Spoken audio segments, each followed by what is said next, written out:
when you make a decision to say, Lord, I want to live completely Holy Spirit led, Holy Spirit fed, it's an advantage like nothing on this earth. You don't have to, though. Good luck with that.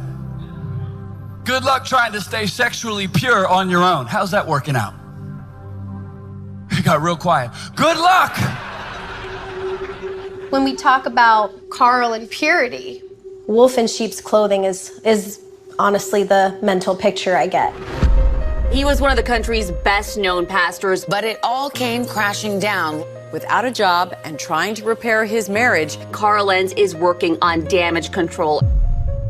To hear that person that shamed me about purity and sex had his own problems, I don't know. It is hard. It is literally the definition of a hypocrite. More allegations of unusual behavior for a pastor. I wish that I never gave him an inch of control. Carl Lenz's recent downfall has triggered a wave of scandals for the church Brian Houston created in Australia more than 30 years ago.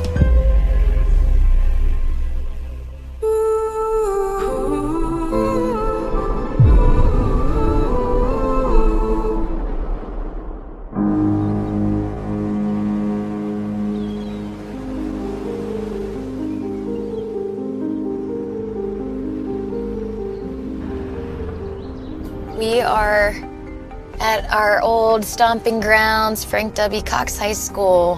This is where Carl Lenz went to high school. This is where I went to high school, a few years apart.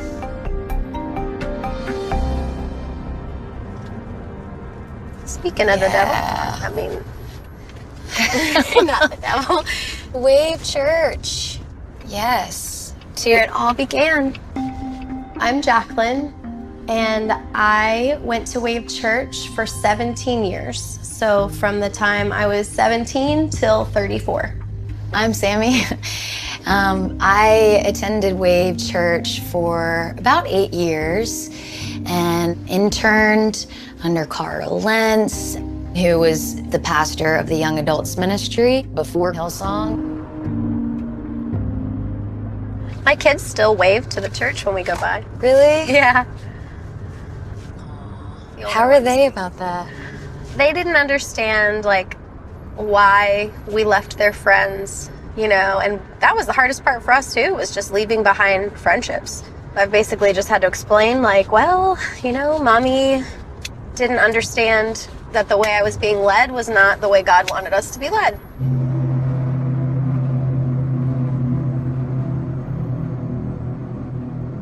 Wave Church is a non-denominational church in Virginia Beach. Anything that's not faith is sin.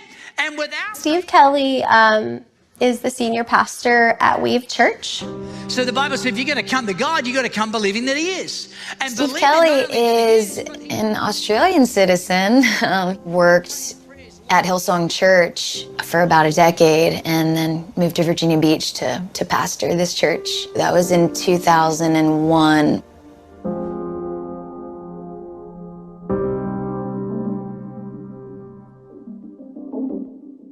I loved the people there. I thought that it was very deep. You know, I thought it was not super surfacey, and I left every week feeling like hopeful. You can have hope without faith, but you cannot have faith without hope. Eventually, this couple was introduced, and it was Carl Lenz and his beautiful wife, Laura.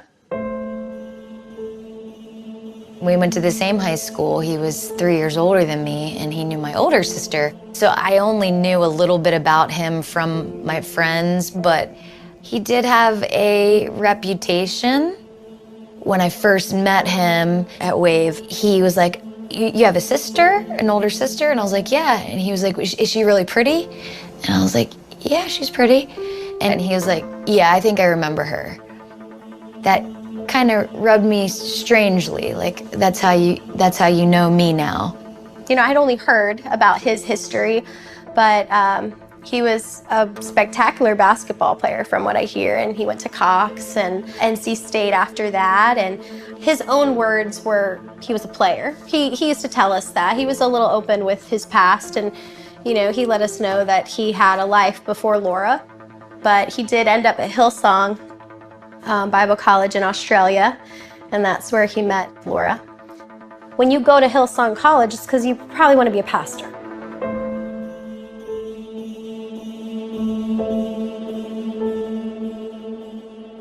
He was definitely valuable. More young adults started to be attracted to his presence at the church.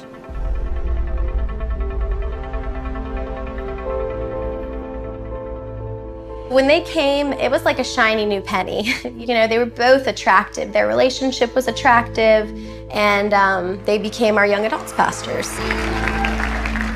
How you doing? Don't sit down. You're crazy. We just started. Everything changed after that. When Carl came, it was definitely a different atmosphere, culture, community. The pastoral role definitely was a completely different vibe. What you're doing tonight is saying, Jesus, I'm walking out of what was into what is about to be.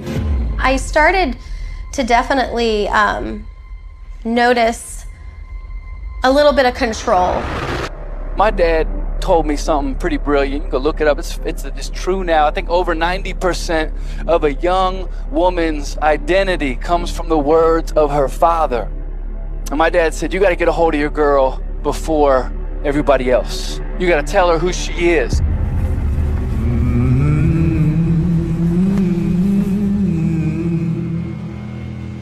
The previous pastor was way more gentle and compassionate and understanding around relationship dynamics.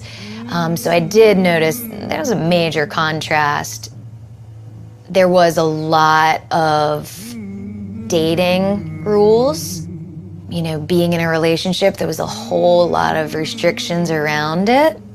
I'll give you a few. I think it was you date for a whole year before you have your first kiss, and then you don't say I love you until you propose.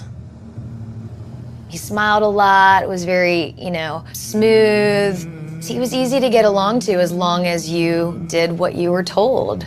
I do remember feeling like we were put in our place, and you know, this is what you do if you serve as a woman. These are the ways you behave, and this is the way you dress. It did feel very strict. There's no little bit of sex and a little bit of purity. We gotta really live what we're believing. I did feel like in general, purity just came up a lot in preaching by Carl, and yeah, it was just basically just like, you basically are gonna have us in your business, lady. You can't have a little bit of you, a little bit of me, and a little bit of Jesus. This is not a cocktail. But now, again, as an older adult, I hate to say I'm an older adult, but I look at it and I'm like, wow, if he was so concerned with these things, like there must be an underlying root. And I know it's kind of random to talk about purity. Normally we leave this to the high schoolers. Guess what? It still matters when you're running churches.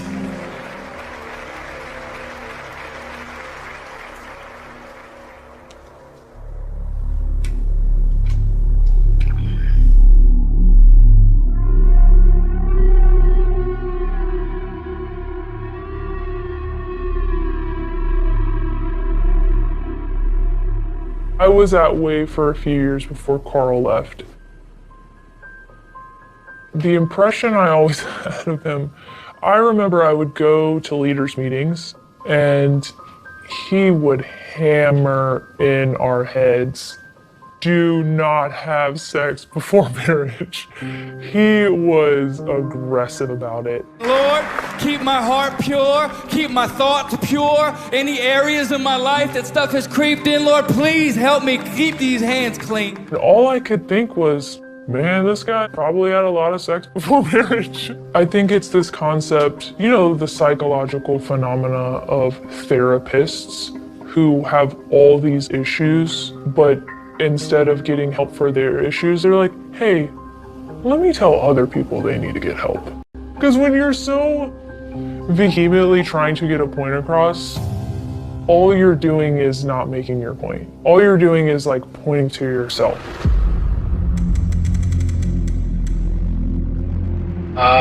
Hey girl. Hi. I appreciate you. I'm glad I know you, and I just don't have a lot of words or energy or anything. I don't know which way is up right now. I can't sleep, I'm struggling. But if I'm within 10 miles of you, I'm coming to see you. A lot of time he will send me videos speaking to the camera, because if he will text me, I will not respond. So for him to create emotions, he will send a video so I can see his face. Yeah, so I hit you. When I get a moment, it's a long video. That is what it is. Appreciate you. So I'll talk to you soon, for sure. Bye.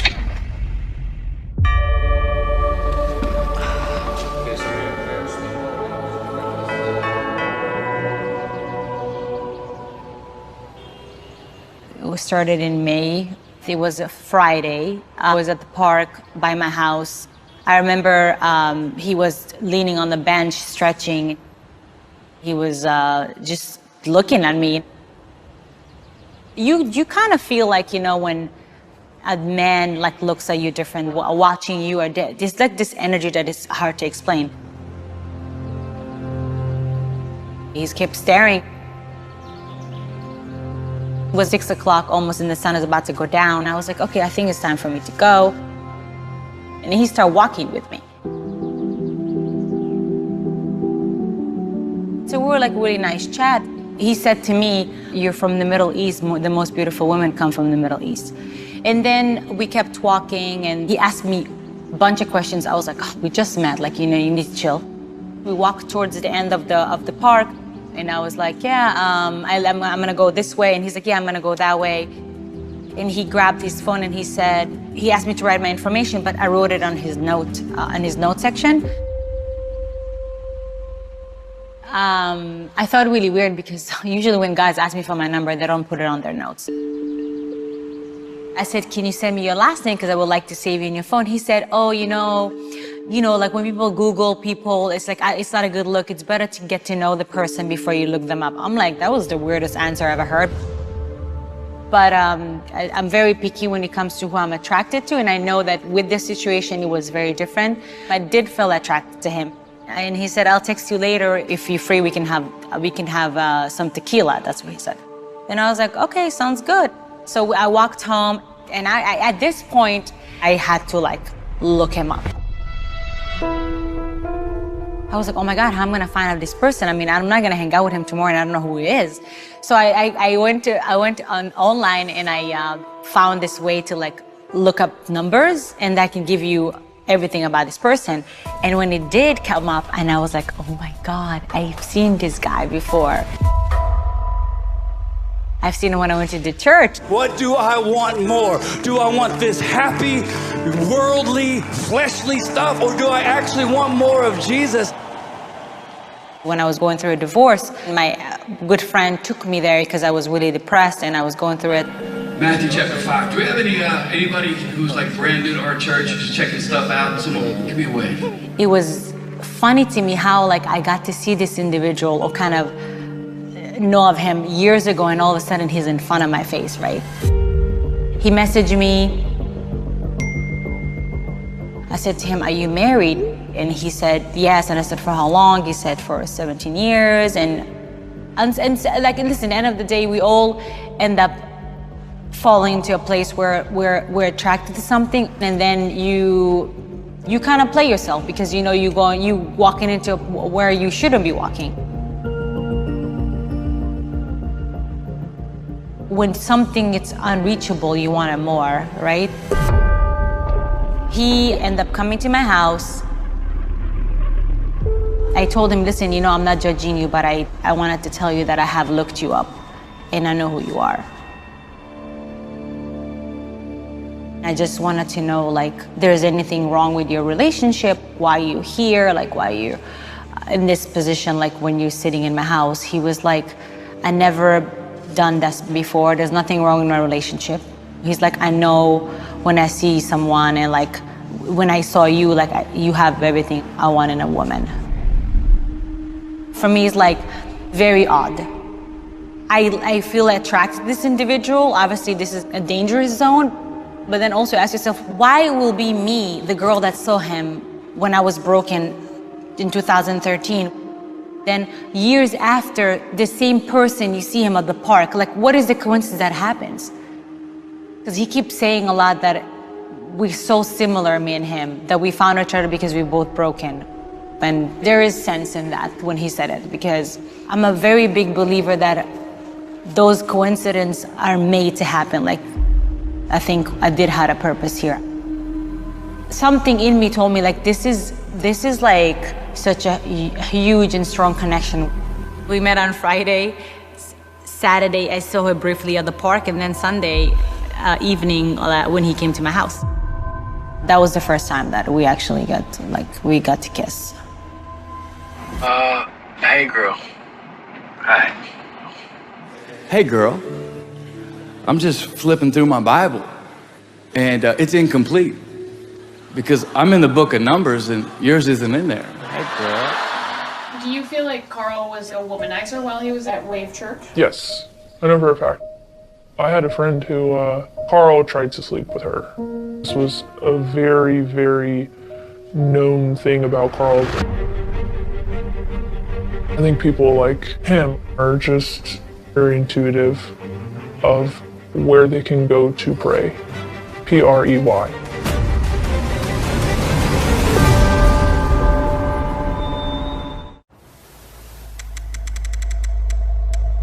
My interactions with Carl quickly became negative by like 19.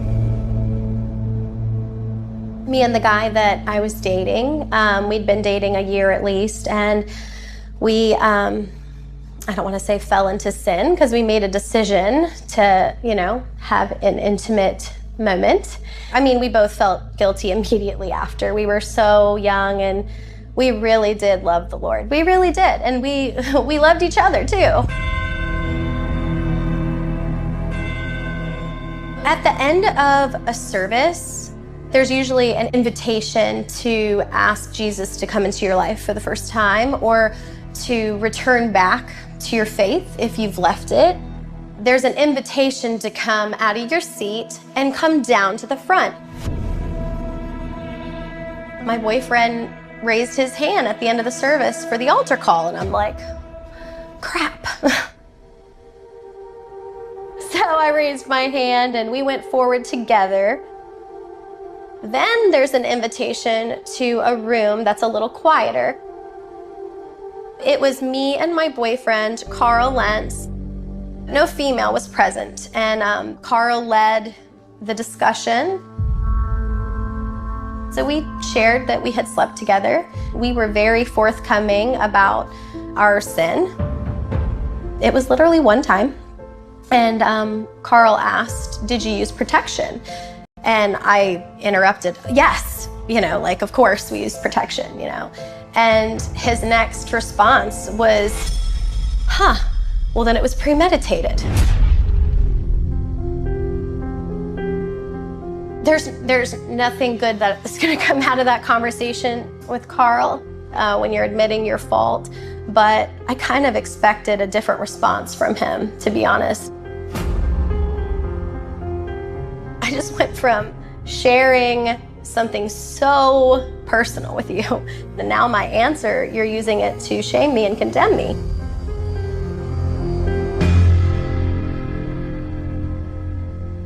It went from listening to then, you are off the worship team for 6 months and choir. You are off your team, what he was doing. We do not think you guys should date. You should not text, call for at least 6 months. And it still chokes me up, because we could have walked out of that meeting and said, F this place. Baby, let's go somewhere else. We can find another church. But no, we walked out of that service and we were broken up.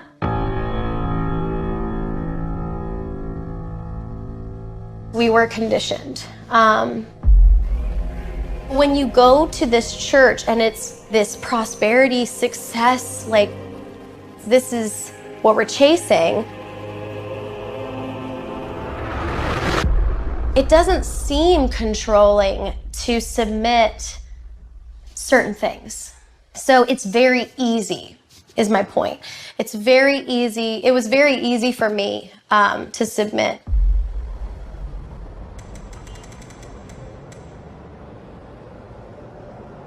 Can you give us a timeline of how long you and Carl were together? It was 5 months. So me and Carl were together for like 5 months. He kept coming to my house. Then at some point, he took off his necklace. He was wearing an eagle pendant. And he gave me the pendant and he started crying and he said he feels something about him not being vulnerable, but being around me make him feel vulnerable. I mean, later on, I realized it's bullshit. People that went to the church said he cries all the time on stage. But I remember sitting there, tears in my eyes. I don't know why I'm so weepy. I love people. If you're wondering if I'm emotionally unstable, absolutely. This is fake. It's all for show. I got to know him more than I think anybody else got to know him. And I think he was the character of his own show, and then I was just an add-on, you know? He always wanted to feel like he's somebody. You know, I never been part of the Christian culture like that. I don't know what he really does at the church. All I know is that his persona, his chaos, brought chaos into my life. Those who live according to the flesh have their mind set on what the flesh desires. The mind governed by the flesh is death, but the mind governed by the Spirit is life and peace.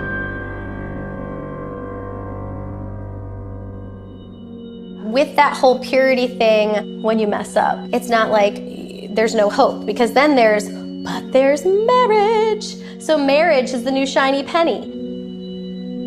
After Carl had the conversation with us, there wasn't really a lot of closure for me and that guy. Fast forward to my first marriage, which was only a year later. That same broken, immature girl is now married. I married after being with him for 3 months because we had sex and we were basically going to be asked to break up or whatever. And so we ran off and went to the courthouse and got married. It was either me coming forward again with, I had sex again, or coming back with a husband. That relationship was definitely, you know, difficult for a 21-year-old and a 23-year-old to handle. And we were married about 7 or 8 years, and, you know, that ended very hard. And, you know, that was very difficult. We are blessed. Woo! Yeah.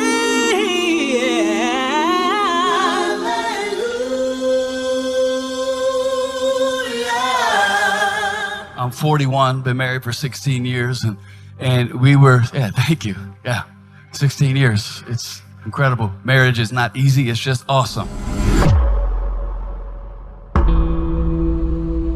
Throughout the months that we were seeing each other, it got to the point where I started to realize he does things that it's always convenient for him. He always gives a time frame when he can do things. I fell into a place where like I will wanted to hang out, you know, with him, and then he wouldn't be able to do that. And it's starting to occur to me that it's always his way or no way. It got to the point where I will send him novels of like, goodbye, I wish I never met you at the park. We used to argue a lot. And when I started to pull back and say, I don't want this anymore, leave me alone, He wants to know that if you're walking away from him, he's not gonna let you walk away. He needs to be the first one. We have like a outlandishly complex relationship, and nothing has ever been normal. The more you say no to him, the more he kept coming back. Here's my dilemma. I miss you. I was thinking about you, wondering if you're okay today, and didn't know if I should text or if it's worse for me to not check. So you started to understand this person cannot lose a battle. If it's okay from time to time for me to let you know I'm thinking about you and I hope you're okay, I would like to. Genuinely asking you what do you want me to do? Because if it's easier for you just to move on and me not say, hey, how are you, or how's your day, or if I think about you, let you know, all right, I won't do that. But then he said something that intrigued me. He said, you know, at the end of the day, I go to my family and you go to nothing. And I was like, wow, that's a slap in the face. I started to realize there's things that people say that they feel they have power over you. It was the most toxic thing I ever had to deal with. It was really unhealthy. It just brought a lot of pain into my life, you know? Because I always said if I can go back and never meet Carl, I would. It's not like something that I wanted to happen in my life. It just happened. So I'll talk to you soon, for sure. Might knock on your door. You never know. Bye.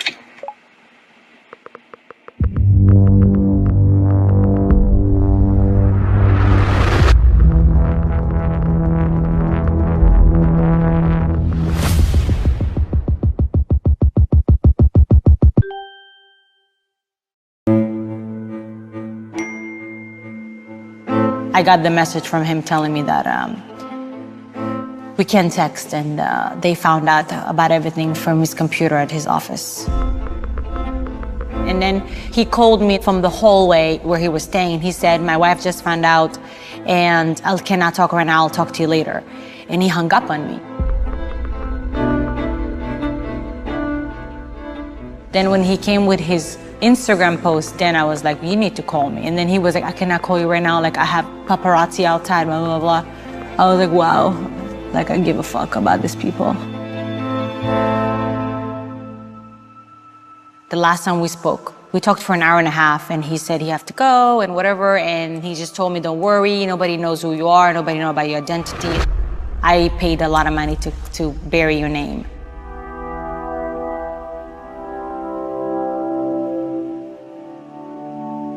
I first heard about Hillsong as an assignment from my editors. They just said, hey, write about this pastor who's a big deal, used to be buddies with Justin Bieber. The initial assignment actually was about, he posted on Instagram, because he was the first one to announce that he had cheated on his wife. I remember thinking when I was reading Carl Lentz's post that he had really screwed up. The picture, it's him, his wife, and their 3 kids looking sweet. And then it is a pretty straightforward caption.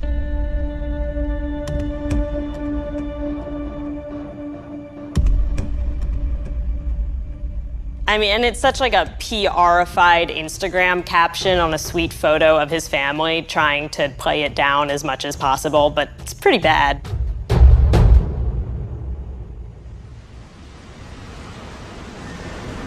You know, growing up in Palestine, aka Israel, it was, you know, it was hard for me because being a girl and being Muslim, it was difficult in a sense where I wasn't allowed even to leave the house or come back home late. You know, I wasn't allowed to even walk with a dude down the street.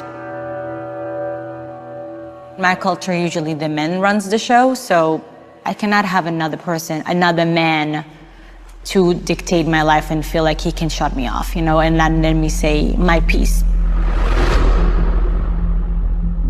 Reneen just DM'd me and was like, hey, I'm the one who was with Carl. Give me a ring if you want to hear more. And I called her and she seemed legit, so we did an interview. I know a lot of people have followed him for years and looked at him as he was their God, and people need to get answers. And I just felt this story that I had, yeah, it's a small story, but it was a small piece from a big puzzle. He just doesn't know how to have compassion to others because he thinks he's the only one who suffers.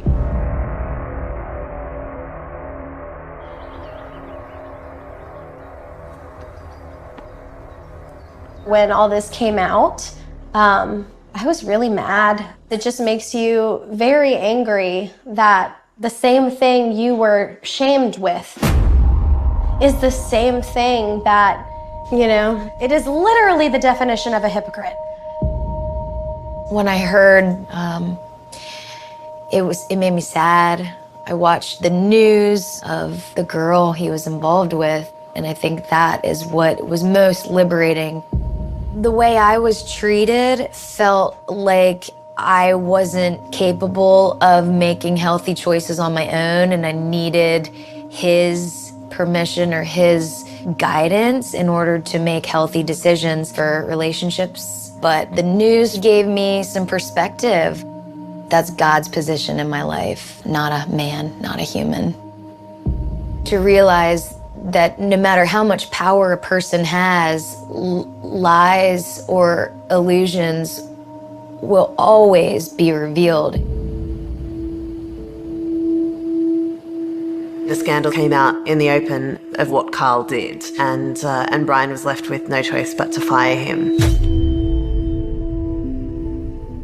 These decisions are based on what's good for the corporation. Looking at the income that they would lose, the revenue that they would lose by dismissing Carl Lentz, it had to be devastating. So to get to that decision, I imagine it was very tough in their conference room. But Carl Lentz committed adultery. Brian Houston, he doesn't want that to affect the empire, just as any corporation would protect themselves against the scandal. Put as much distance away from that guy as you can. That's where Hillsong meets Hollywood. I mean, if you look at any Hollywood scandal, it's identical. The publicists for each side start spinning. And Carl Lentz has his version. Brian Houston comes out with a whole different explanation of why he was basically fired. There's a lot of things I miss about Carl. But having said that, there were leadership issues that I believe included lying, included what I would call narcissistic behavior. If you look at Hillsong's posturing in the Carl Lentz scandal, you know, Brian Houston's up there with passion and conviction and making these statements like, yeah, we had to get rid of Carl because he was bad, and I questioned his morals and things like that. This is the devil calling the devil the devil. If we unravel or start to peel back layers of Brian Houston, he'd know better. Hillsong is so much about narratives and personal testimony and media savvy that they want to control that narrative. They want to control what people are saying about them.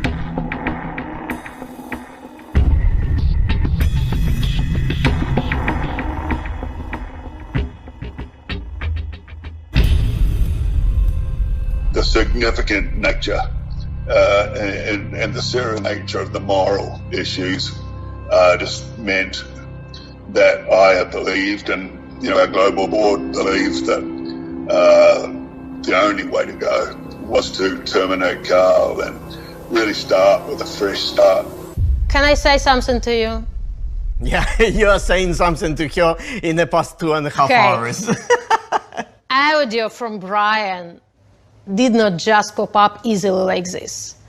If you want people to know something, you find a way how to bring this narrative and how to groom people into people's into ears. the people's ears. I can honestly say before God, the first time I ever heard any moral complaint against Carl was when Tolu contacted me.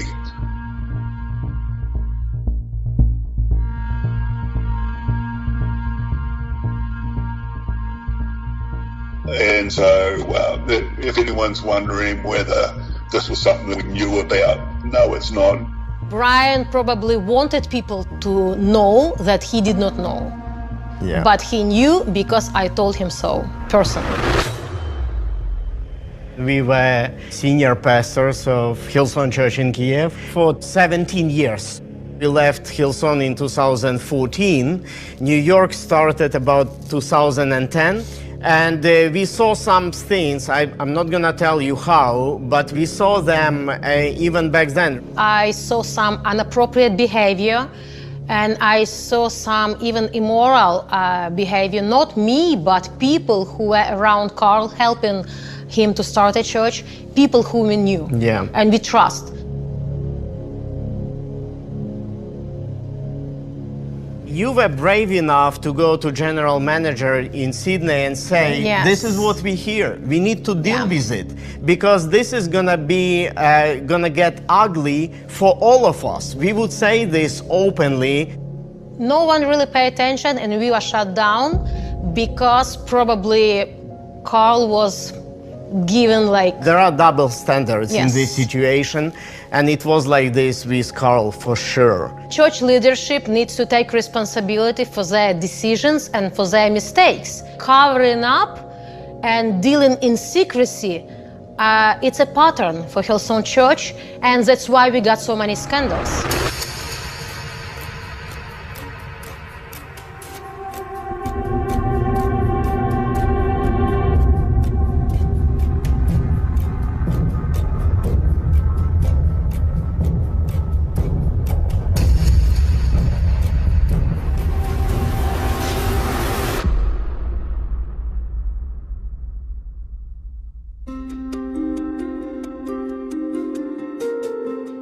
Brian Houston saying that he wasn't aware of what was going on within the walls of his churches. I can't believe that. Of course he knew about it. You know, he's the CEO of a multi-million-dollar corporation. And Carl Lentz is the superstar. His branch is creating the most wealth for Brian Houston, so you can be dang sure he's going to know about it. Oh, Brian Houston obviously knew. And as well, there's so many pastors who have cheated on their wife, and that's not why they're fired. So why is it that when Carl all of a sudden does this, he's fired? There had to be something behind that. You have the Carl Lentz ego, and then you have the Brian Houston ego, and some people may think that Carl was eliminated because he was getting more popular than Brian Houston. Whether that's true or not, I have no access to that, but I can tell you that I believe it. I can't confirm, I don't know, but the rumor is that he and Laura were planning to make their exit from Hillsong. They were gonna go, and I think Brian knew his profile was too high and that people would follow him. Even if he didn't ask them to, people would follow him. So I think it was just kind of getting rid of him and trying to tarnish his brand.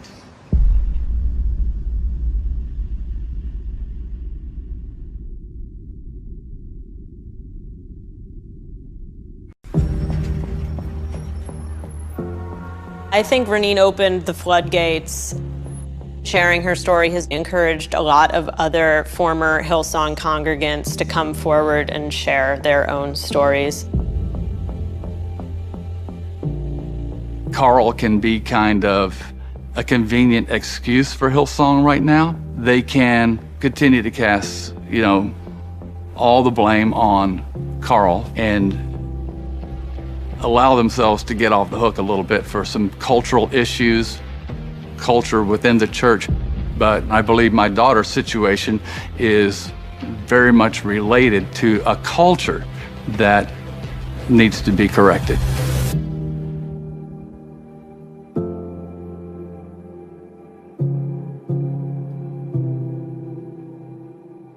First, let me say, my heart goes out to Anna Crenshaw.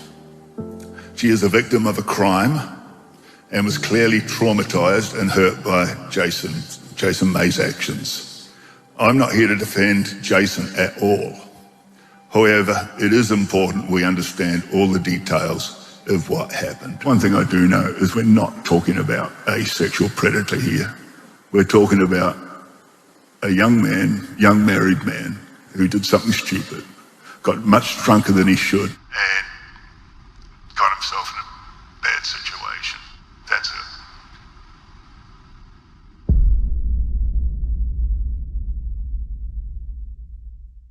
I'm Anna Crenshaw, and I attended Hillsong Church and College for 4.5 years. My parents are both pastors, so I grew up going to church every Sunday. We were involved as teenagers, and I loved it. After high school, I did some mission work for about 4 months, and then in January of 2016, I went to Hillsong in Australia. The gathering was after church and at evening. It was just a few friends at Jason's townhouse. I was just invited because my friend was invited, and she was talking to one of the guys who was going to be there. Jason Mays works for Hillsong. His family's all really involved. So his dad's the head of HR for Hillsong. They've been there many years. His wife's family's also really involved. At the time, he worked for Hillsong in some sort of administrative role, and he also was on the worship team on Sundays. So at the gathering, I didn't know his name or anything about him, but I did recognize him from being on stage. As the night went on, nobody was drinking excessively except for Jason. My friend and I, we were a part of the college which you're not allowed to drink during, so we didn't have any drinks. I noticed he is drinking a lot.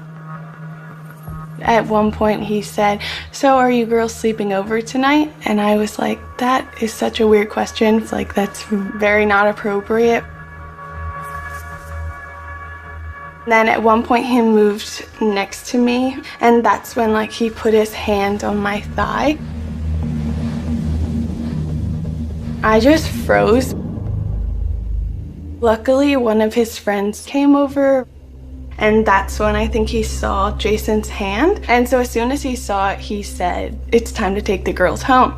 So I stood up, and then that's when Jason grabbed me. And he put his hands all around my crotch, my butt, in between my legs. He lifted up my shirt a bit and started kissing my stomach, and I'm trying to pull away from him, but he's latched on. And then I managed to get away, and as soon as we got in the car, my friend and I sat in the back seat, and the guy who was driving us home, he was like, "I'm so sorry, that's not like him, please don't tell anyone." And then the whole rest of the car ride was just silent. My friend and I talked about it quite a bit over the coming weeks. It was a lot for me to process. I think I was just shocked that the whole event even happened. And at that time, I didn't know any ways to report anything to Hillsong. His dad's the head of human resources, so clearly if I reported something, he would find out. And I think that sometimes when you're a victim in that kind of situation, you can feel the pressure to not protect the person that hurt you, but almost just to protect their family from hearing about it, because I could imagine that would be so hurtful to hear your husband did this or your son did this. So I felt like if I could just bear the weight of it, everyone else would be okay.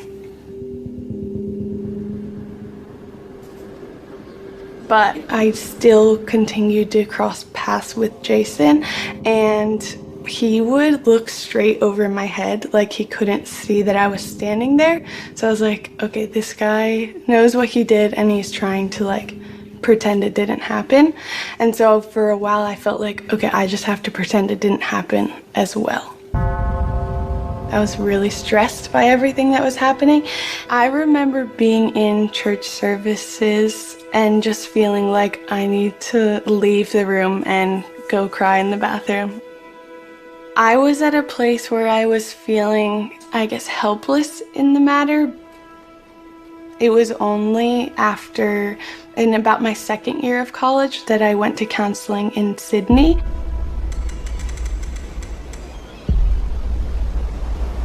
I felt ready to use my voice. I was actually feeling quite empowered by that point. I thought, this would bring me a lot of healing. It would be the right thing, and it would make sure, the right people are in positions of power at Hillsong.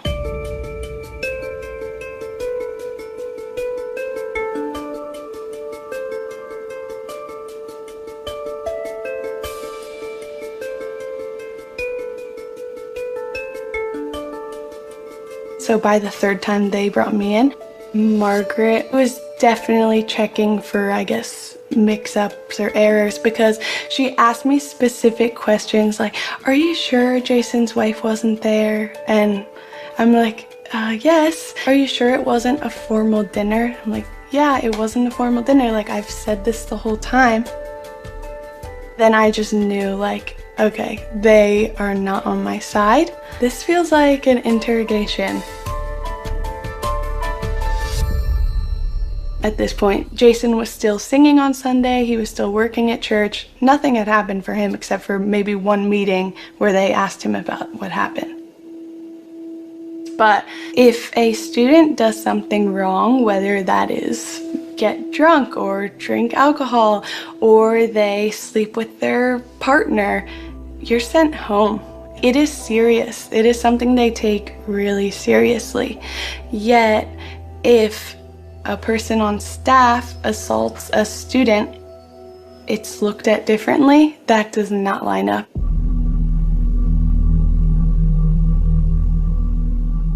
So it was just taking a big toll on me, and I was really frustrated that nothing had been done, that I was being interrogated over my statement, and I handed over the communication from me to my dad.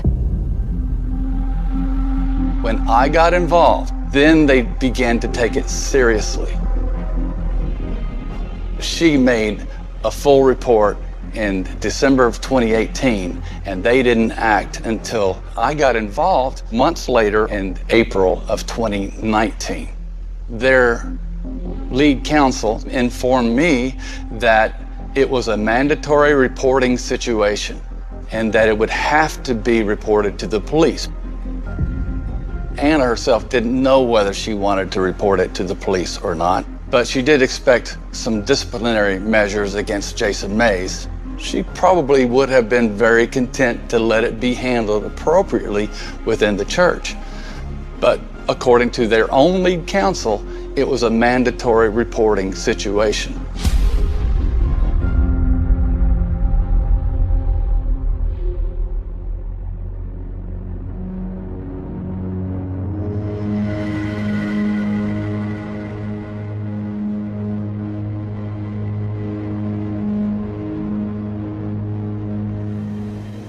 I had it hanging over me for so long because it was in the dark. When the organization you tell or the church you tell reacts in a way that keeps things quiet, it just continues that abuse. Because if you're not telling people the truth of what's happening, no one can move forward, and potentially a lot more people can be hurt. So in March of this year, 2021, Anna and I both cooperated with a reporter from the Christian Post with regard to Anna's story, and the reporter took some of my statements and Anna's and then presented those to Hillsong, and they generated a response, which you can find on their website. So this is straight from Hillsong. To correct inaccurate reporting and misrepresentation of the facts, it's important to clarify the timeline of this incident and some of the surrounding details.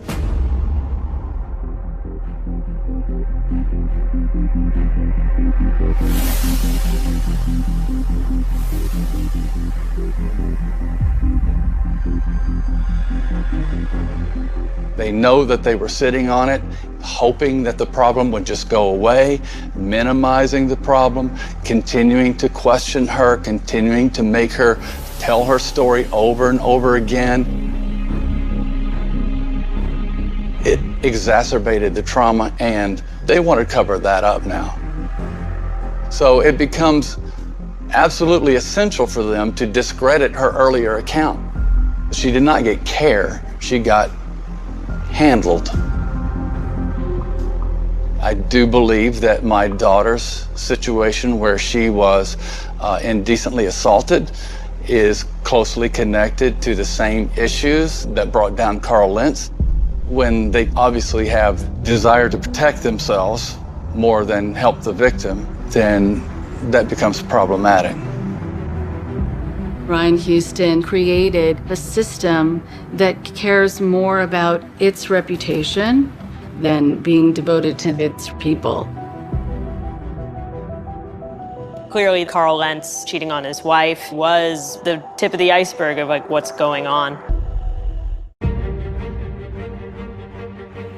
Everyone started coming at once. It was just kind of like a tsunami of people from across America DMing and emailing and telling me about a variety of bad Hillsong experiences. I started realizing just how bad the money abuse was.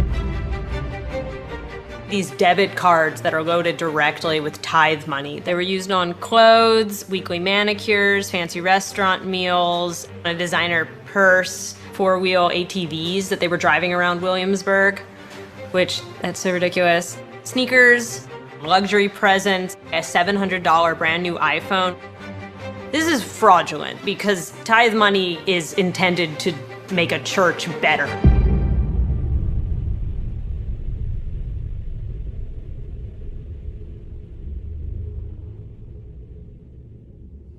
We heard from people who had been inside the organization who clearly aggressively wanted people to know what was going on. They revealed that senior members, the sort of staffers all over the church, were having inappropriate sexual relationships with these volunteers, to the point that one member of staff had found another member of staff having sex with one of the volunteers at the church. The firing of Lentz in New York opened the floodgates for Hillsong. A letter to New York leadership in 2018 surfaced alleging abusive behavior by church leaders. In the months that followed, a senior staffer in New Jersey resigned over what a church spokesperson said was an inappropriate message on social media. Hillsong announced its pastors in Dallas resigned. The church there closed. I don't feel bad for Carl, but I think he was also groomed in his own way by Hillsong and then used, and then the moment that he no longer could serve them, they totally kicked him to the curb and have tried to use him as a scapegoat for everything. When it's like, all right, obviously some of these things are a little bit bigger than just one pastor in New York who had an affair. The recent series of scandals has really damaged any trust in the church, and without the celebrity backing, I don't know how long they'll be able to maintain the congregation they currently have. But Brian Houston will do whatever it takes to ensure that he's controlling the narrative. He employs and retains PR firms and lawyers and media experts, and they obviously strategize the best way to work through these things. There's been so many false and misleading headlines, and people have the media especially have an absolute fixation. He certainly is hostile to media and certainly hostile to anyone looking into their affairs. I had all sorts of things in the background trying to distract me. Having to answer stupid, dumb questions from, well, stupid, dumb media. Don't tell anyone I said that. But I mean, they were stupid questions. Stupid questions. And all sorts of things that the devil just tries to use. He wants to look most of the time as a victim, so people feel bad for him. And if he's victim, all other people are villains. It's not just an attack on Hillsong, though. Honestly, it's an attack on all we stand for, our Christian values. And by our Christian values, I mean your Christian values. Everything that many of you stand for. Have you spoken to Brian? No, they won't let me anywhere near him. When I've tried to get in contact, you just go straight to their PR firm, and I recall looking it up a few years ago anyway. The one that I was told to get in contact with is like a crisis specialization firm, which is kind of crazy if they're like on permanent retainer keeping crisis guys. So, you know, there's at least 3 documentaries or docuseries that are being made about Hillsong, and every one of them has only one intention, and that's to do us harm. Don't be scared by that. You won't succeed. Australia have been trying to do that for over 20 years. If someone's telling you you can't trust all the people around you, but you can trust me, there's a lot of problems that can arise from that. I encourage you, in fact, to focus on the church you know, and love, and not be distracted by all the devil's efforts. I'm committed to stop even looking at that stuff. It's the last thing I need in my spirit, to be honest. One of the things that I've noticed about people who lead cultic groups, there's always a finger pointed outward. There's always an excuse because they don't want anyone to hold a mirror up to something that they did wrong. So there's almost every method of manipulation being used right in front of you. In response to the Christian Post article, Brian Houston made a tweet in which he made reference to Anna's previous experience of sexual assault as a 12 or 13-year-old. He was trying to say in the tweet that such things can happen anywhere, even in her father's church. And people around the world who saw that tweet recognized that it was atrocious to refer to a previous victimization as a way of diminishing the impact of her current situation. And he quickly took it down. He actually sent me an apology. I told him in my response to his text that I have a hard time accepting his apology as serious when the only thing he apologized is for a tweet that went public that he can't deny responsibility for, and yet at the same time say that there are disputed facts. I think it completely was an act of victim shaming because it basically just made it seem like, oh, well, she's had this happen before, so it could just make people think something of me rather than looking at how they've handled the situation. The toxicity at Hillsong seems to clearly come from the top down. I think so many of my sources have placed the blame squarely on Brian Houston for just creating this poisonous culture. Most of us, it was the system, and the system that he was, perpetuating. So like Brian Houston will point the finger at Carl Lentz. Carl Lentz will probably point it back at Brian Houston. And I'm like pointing it at both of them. It's all about the brand. It's his baby. He's built it up from 45 people in a school hall in Western Sydney. He's got, churches in 30 countries and 150,000 people a week. And he will protect the brand at all costs. To reach and influence the world.